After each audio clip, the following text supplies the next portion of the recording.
let's talk about the baroreceptors and the chemoreceptors. So in the baro and the chemoreceptors, what do we have? So these receptors are present on the aortic arch as it transmit via the vagus nerve to the solitary nucleus of the medulla, which responds to the change in blood pressure. And we also have carotid sinus. So the receptor are present in aortic arch as well as carotid sinus. Actually, let's look at it via the diagram. So we have one we said is an aortic arch. So here is the aortic arch receptors. And here is the carotid receptors. So aortic arch receptors, they transmit via vagus nerve to the solitary nucleus of the medulla. So if you look at this blue line, follow it along. This is the vagus nerve going into the medulla. Where in the medulla? We are looking at the solitary nucleus. And if you look at the carotid sinus receptors, they would let's read dilate. They're the dilated region of the superior to bifurcation of the carotid arteries. Okay, they transmit via glossopharyngeal nerve here, the ninth nerve, CN9, glossopharyngeal nerve, to the solitary nucleus of the medulla. Same thing, solitary nucleus of medulla. They respond to change in BP. They both are responding to change in blood pressure, right? These are the receptors. Now we have chemoreceptors. Chemoreceptors, they have, let's just change color and look at chemo. Chemoreceptors, they're in the periphery and also in the center. So for the peripheral receptors, the carotid and the aortic bodies are stimulated by increase in carbon dioxide, partial pressure of carbon dioxide, which decreases the pH of blood, and there is a decrease in the oxygen, partial pressure of oxygen, less than 60.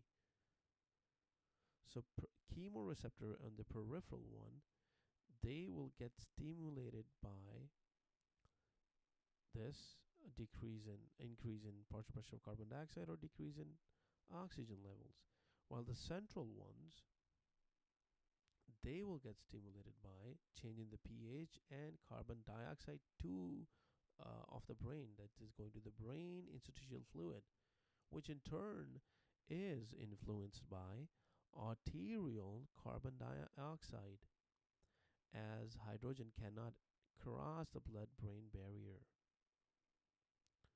Okay, so do not directly respond to PO2. So central one important thing is they don't respond directly to the PO2, but they respond highly to the carbon dioxide. That's a high yield point.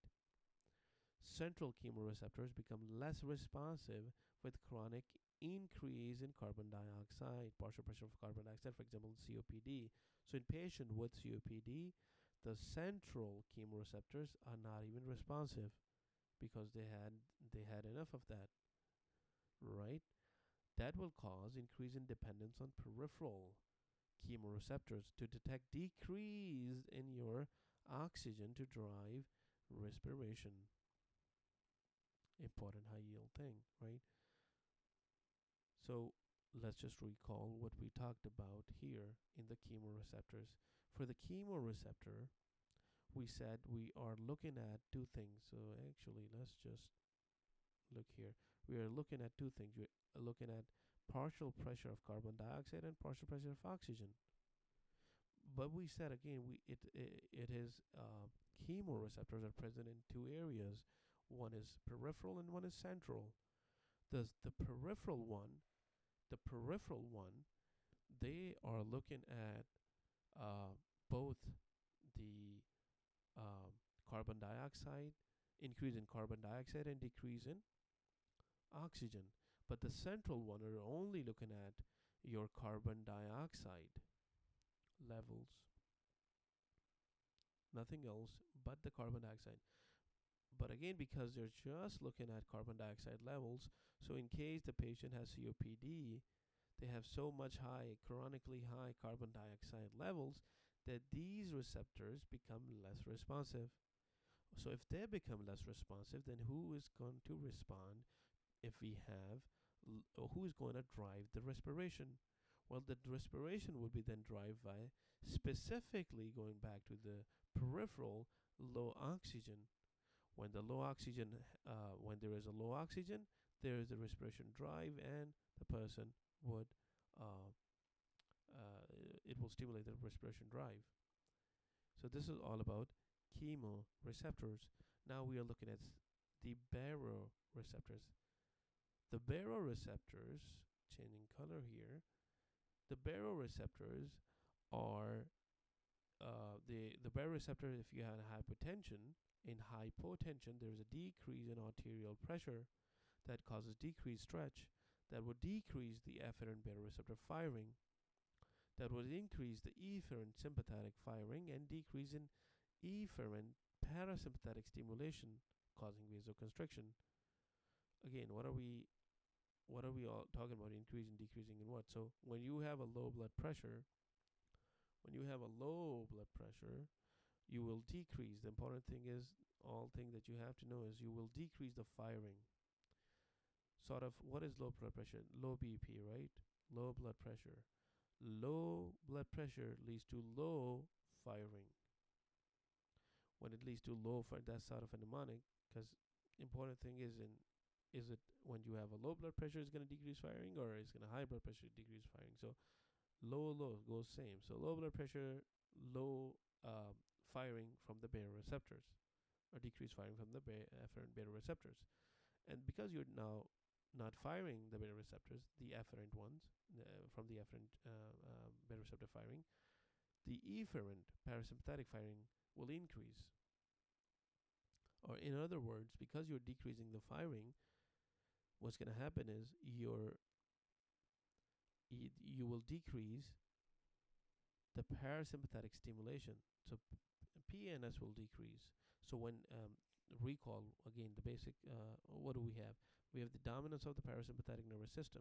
So when you inhibit your dominance, the parasympathetic one, the other guy, which is your sympathetic, will activate. You got to keep the hemostasis, right? So the dominance is parasympathetic, but as soon as you inhibit your parasympathetic, the other guy is just going to come up. He's going to say, hey, it's a no man's land. I'm here. Right? So when you decrease the firing, you decrease the parasympathetic stimulation. That in turn would cause increase in the sympathetic firing. And when you increase the sympathetic firing, you're causing vasoconstriction, you're causing increase in heart rate, you're causing increase in contractility, you're causing increase in blood pressure. Important in the response to hypovolemic shock. Okay, I hope this makes sense because it's important. Okay, and the basic point that, again, what we're talking about is, when we talk about hypotension or low blood pressure, all we're saying is, so let's just draw it here. This is a vessel, and you see how, what are these baroreceptors? They're trying to see the stretchiness, the stretch. How are we stretching enough or not? So there's a decreased stretch. There's a decreased stretch of these baroreceptors, because there is a low blood pressure. Okay, they won't be able to stretch it enough, right? There's a decreased stretch in the baroreceptor that causes decrease in parasympathetic firing.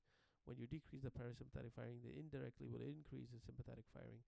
When the sympathetic firing increase, as you know, sympathetic is all about your constriction, heart rate increase, blood pressure increase, increase in contractility, all of that would start. And vice versa would occur if you increase the blood pressure. I don't know if they have mentioned here or not, but let me read this, and if not, then I'll tell you what's going to happen when you have hypertension. So looking at the next line, it says carotid massage. Okay, the carotid massage is going to increase the carotid sinus pressure, for sure. That would increase the firing. Again, what is carotid massage again? It's all about stretchiness. You have stretched the receptors that they will activate. Then when they activate, they will start firing. The afferent fibers that go fire, right? They will go to the brain, cause a response from the efferent fibers. So because you have now stretched the receptors, the baroreceptors, that they will cause firing. Now, that will lead to increase in AV nodal refractory period. That will lead to decrease in heart rate and decrease in cardiac output. So, in other words, let's just actually clue these two things together. In other words, you not only carotid massage, but if you have increase in blood pressure, again, you're stretching the vessel and you're stretching the baroreceptor, that is going to activate it. And when you activate that increase in blood pressure, it will increase the baroreceptor firing. Carotid massage or increased BP. Increased BP would cause increase in baroreceptor firing. That increase in baroreceptor firing would increase the AV nodal refractory period. What are we trying to do here? All we're trying to do is we'll try to decrease cardiac output, decrease heart rate, so we can decrease blood pressure. So how are we doing that? We are doing that by increasing the refractory period in the AV node. And that will lead to decreased heart rate, decreased cardiac output. Also lead to peripheral vasodilation, can cause pre-syncope or even syncope, exaggerated and underlying atherosclerosis, prior neck surgery, or older age. Okay,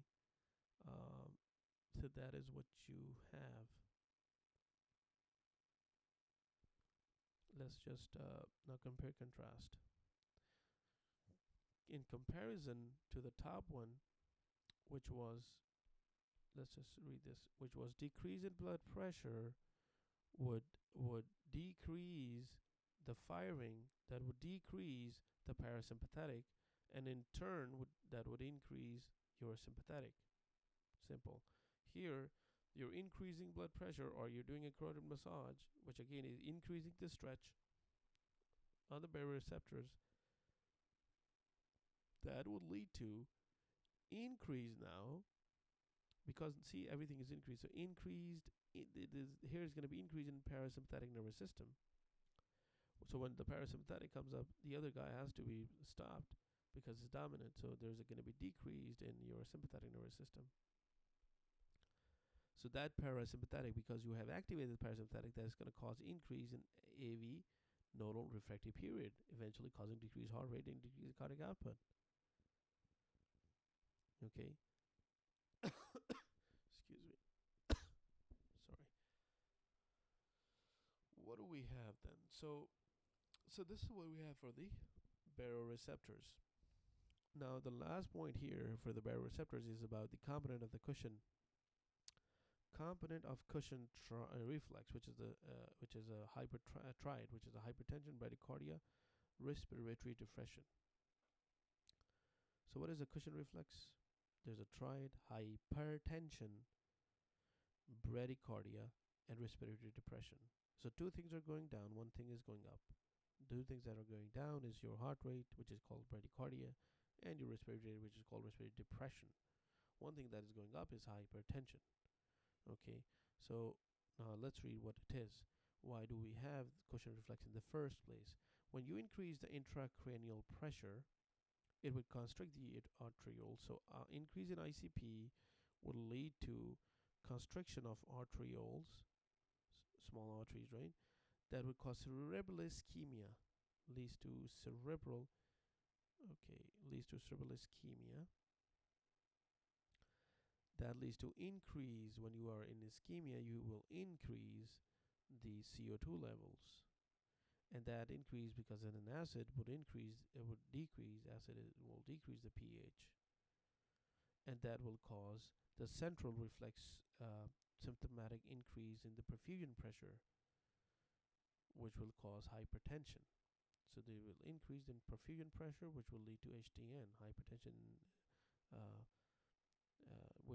that hypertension will stretch, right? And once you stretch the vessels or the baroreceptors, it will cause peripheral reflex baroreceptor induced bradycardia. So it will lead to reflex bradycardia. So all you had, what? You had hypertension, which we mentioned in the triad. We already have a bradycardia, and The last thing we have is respiratory depression, because we have a lot of carbon dioxide that would depress the respiratory drive.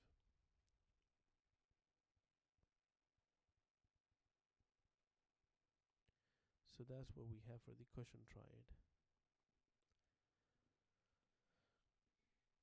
Okay, what else we might have? Okay, so now let's just look at this image. Okay, this image is also high yield, which is a pretty simple one. So let's take a look. We have aortic chemoreceptors and aortic baroreceptors. Again, chemo means you're looking at specifically partial pressure of carbon dioxide and partial pressure of oxygen. Baroreceptors, you're specifically looking at the stretch. How um, is there a stretch of that baroreceptor within the vessel? So basically looking at the blood pressure. Or you can have the external massage, as they said, for the carotid, and that can also stretch uh, the carotid baroreceptors. So we have two sorts of things. In both the cases, in the carotid and the aorta, we have baroreceptors and chemoreceptors. Chemoreceptors, baroreceptors, both places. Okay, but the difference is the afferent is different for each one of them. Aorta, being a big guy here, it goes to the vagus nerve. The afferent for aortic receptors, either the chemo or the other one, which is the chemo or the baroreceptors, we are looking at the afferent fiber, which is vagus. While the other thing is about your glossopharyngeal nerve, and that is the for the carotid. For the carotid. Okay, so once you are in the medulla, because these are all efferent are going to the medulla in the solitary nucleus. From the solitary nucleus, what's going to happen is they will release the efferent. They will release the efferent fibers, and those efferent will exit the brain, right? Uh, Efferent will exit the brain, and they will, if it is a parasympathetic, let's take a look at this one. If we're trying to activate the parasympathetic, which is the way through the vagus nerve, so it goes towards two things: the SA node and the AV node. It does not go directly to the ventricle. It is just going towards your SA and AV node. That is why when we were activating the parasympathetic, we said that we wanted to increase the AV nodal conduction, and that is right here, because the parasympathetic goes to us just, this is high yield.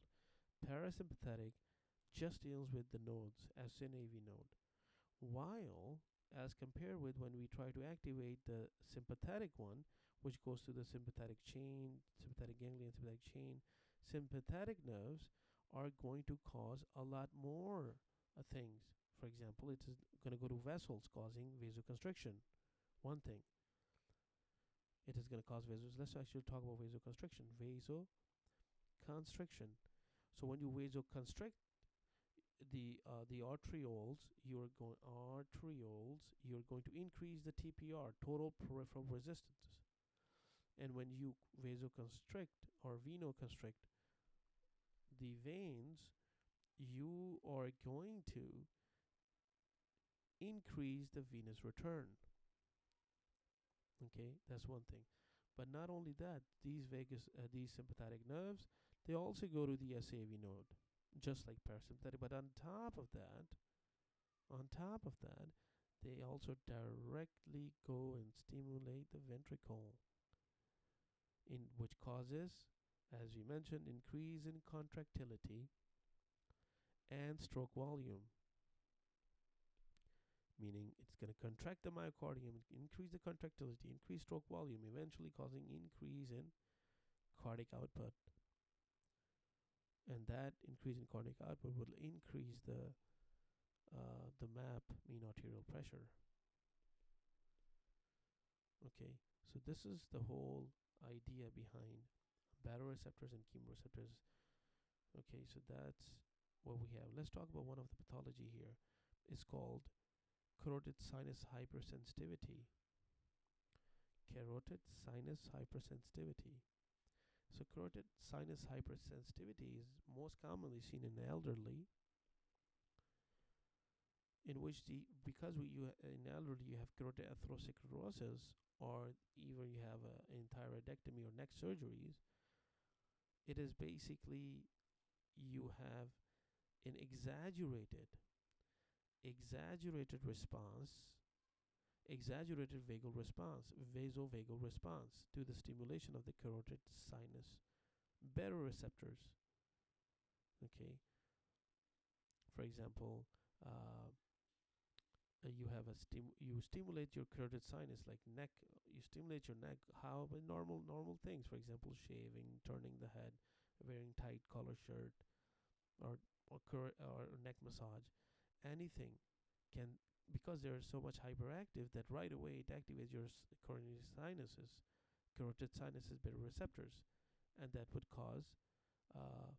that would cause increase, as because you have stimulated the baroreceptors, that would increase the PANS, parasympathetic nervous system, and decrease in SANS, sympathetic nervous system. That increase in parasympathetic will cause sinus pause, drop in blood pressure, and these patients will go into a transient drop in blood pressure, and decrease in PNS will lead to peripheral vasodilation, and there will eventually, because drop in blood pressure and decrease in AV conduction will cause, eventually you will have decrease in cerebral perfusion,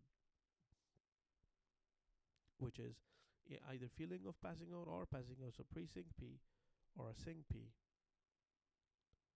So pre-syncope is all about, what is pre-syncope? Pre-syncope is lightheadedness, while syncope is when you lose the consciousness, loss of consciousness. That's called syncope.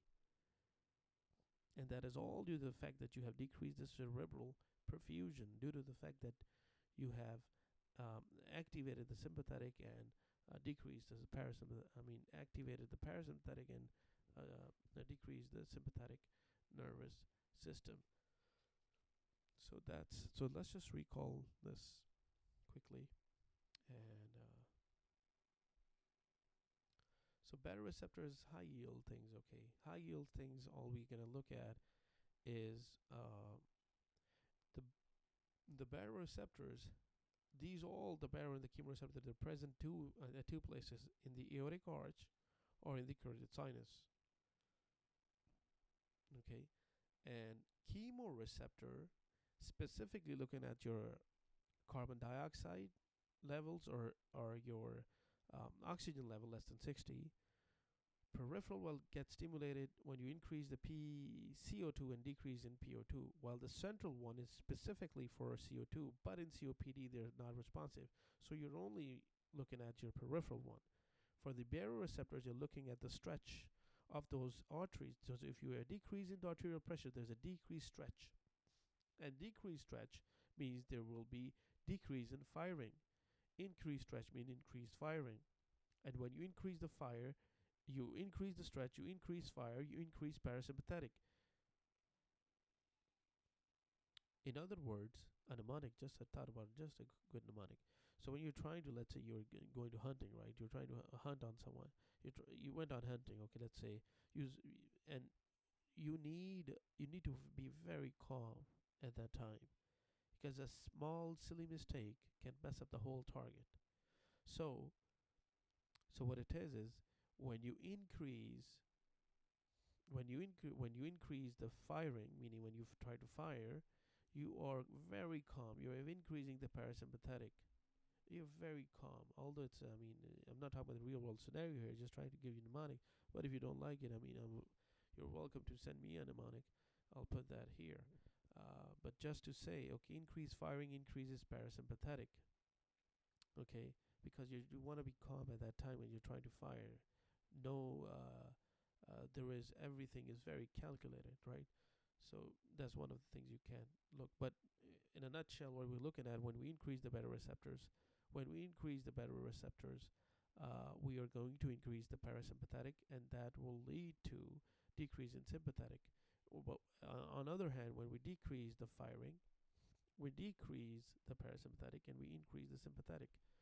And cushion triad is all about high hypertension. One thing is going high, cushion, not triad, but cushion reflex triad. One thing is going high, two things are going low. One is called bradycardia, and the other is respiratory depression. And one thing high, which is only blood pressure.